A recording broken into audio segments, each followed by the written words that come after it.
everybody, this is Shane from TCGeeks, and I'm here with your nightly, every night, update on the daily news that went on, kind of throughout the web. We don't really publish the news a lot on TCGeeks, so we're more of a daily helpful site. And so what I decided to do, is bring you the news every night that happened through the day. So perhaps you're busy or you're not reading all the news sites and you just want to kind of catch up and feel like you're in the loop. I understand. I like to be in the loop as well. And actually there's a lot of topics I follow that I really don't even follow their websites, but I do like the news every once in a while. So feel free, get something to drink, kick back, put your feet up, and I will deliver you the news as I know it. The good news is, speaking of news, is that if there's anything late breaking, I can pretty much bring it right here because I'm doing this at night. So all the cool things that happened in the day, and then, even at the end of the day, I can bring that to you. So this will be kind of cool. Now, if you like this, let me know in the comments, and I'll continue to do it. If you hate it, let me know, and I might just continue to do it anyway. So, all right, this is April 11th, 2011, and here is what is happening with tablets and iPads today. Big news of the day. Actually, there's a lot of news. I take that back. So, no big outstanding news, but there's a lot of good news. One of the things that happened today is that Boy Genius Report got a copy of the iOS 4.3.2 update, and there appears to be not a lot of massive functionality changes for the iPad, but we are thinking and hoping that there are two fixes in there that are really going to help you. One, there has been FaceTime freezing issues on the iPad. Now, I've only experienced this one time, where FaceTime just kind of freezes, and then you kind of have to shut it down, restart your iPad sometimes, and then FaceTime comes back. So we're thinking that iOS 4.3.2, and it's probably like, a 98% chance that the fix will be in there. The other issue that cropped up over the weekend was some people with the Verizon iPads are experiencing really bizarre, actually not bizarre, annoying connectivity issues with Wi-Fi. And this is only happening with the Verizon iPads so far. The forums actually lit up like a Christmas tree, and Apple actually acknowledged that they're looking into the issue. So kind of the thought is, well, they're going to take care of this in the next iOS update. Now, you might be wondering when the next iOS update is. Probably a couple weeks. And so far, the people that have seen it, which have been very few, and I'm sure that iOS is still being updated, have said that there's not a ton of new features. So nothing groundbreaking. I think that this next iOS is going to be pretty much just fixing issues that have come up. So all in all, I have to say, with there being more than 15 million iPads out there, the amount of issues is actually really low. So a lot to be said there for the iPad. Another little news tip, the iPad 2 has been cleared for takeoff in China. So that's really cool. The Chinese get to experience the iPad 2, and it will go live in another country soon. I think that's great. A lot more people to experience it and explore it and take it for a ride. So, all right. So cool. Shout out to the Chinese people for getting the iPad 2, and can't wait to hear and see how they think about it. Okay, another little piece of news is Adobe. Lovely Adobe. Adobe's products are expensive, I just want to say myself. Actually, I've never really known a person that actually bought the Adobe products.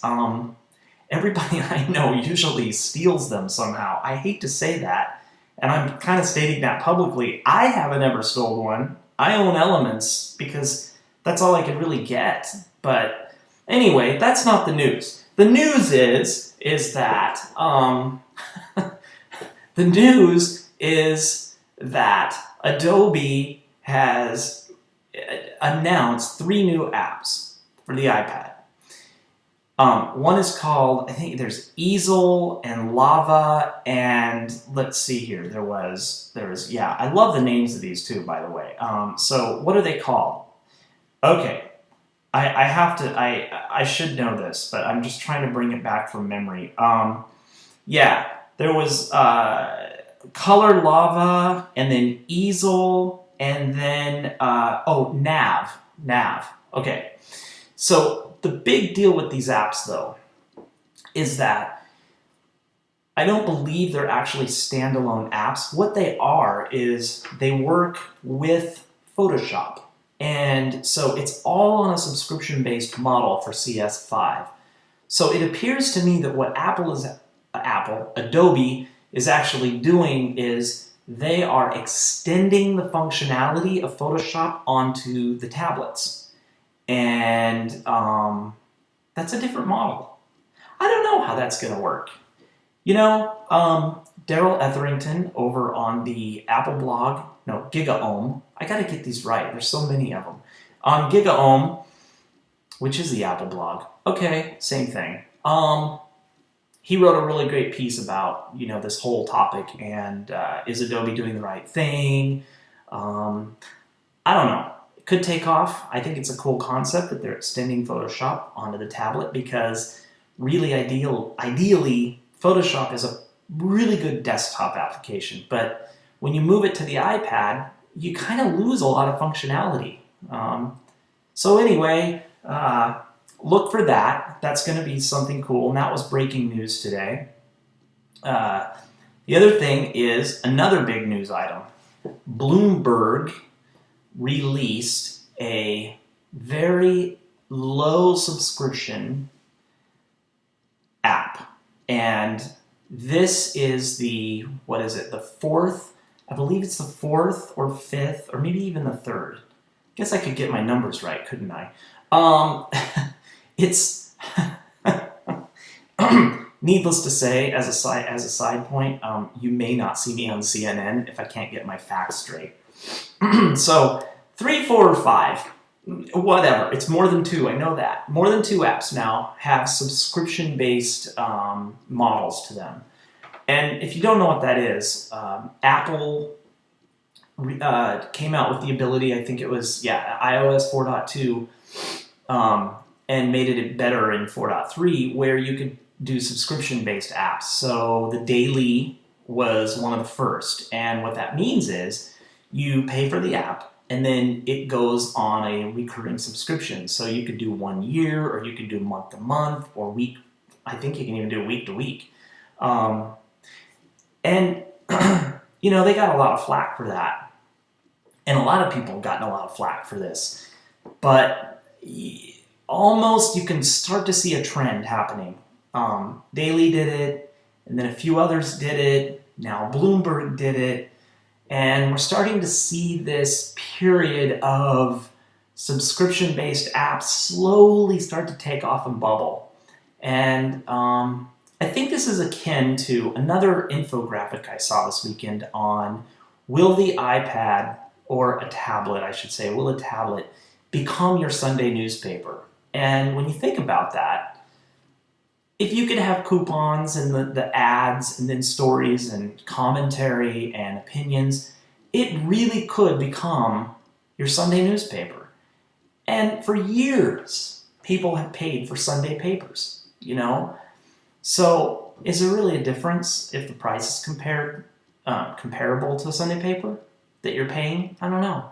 We'll see how Bloomberg takes off, but that was news. So the the last little part of news is, actually, this is late breaking news. This just came out literally 15 minutes ago before I started this video. Digitimes, one of my other favorite little sites, is reporting that Apple parts suppliers are saying there is no, and I say that, N-O, no, no plans for an iPad 3 in 2011. Okay, so you heard it here first. I heard it somewhere else. You heard it here first. Anybody that's holding out, waiting for the iPad 3 because they think that there might be one at the end of the year or in the fall, probably not. So go get an iPad 2. The wait times are down, 2 to 3 weeks. Maybe it's even 2 weeks by the time you listen to this. But it appears that right now there is no iPad 3 coming this year, probably next year. And hopefully when that happens, we will see phenomenal specs. Retina display, everything you ever imagined. And a smaller iPad too. I had to add that in. So that's been the nightly news. I'm Shane from TCGeeks, and join me here each night or whenever you want to watch us for your daily news updates and commentary and facts from me. So hope you enjoyed and have a great day, evening, or afternoon.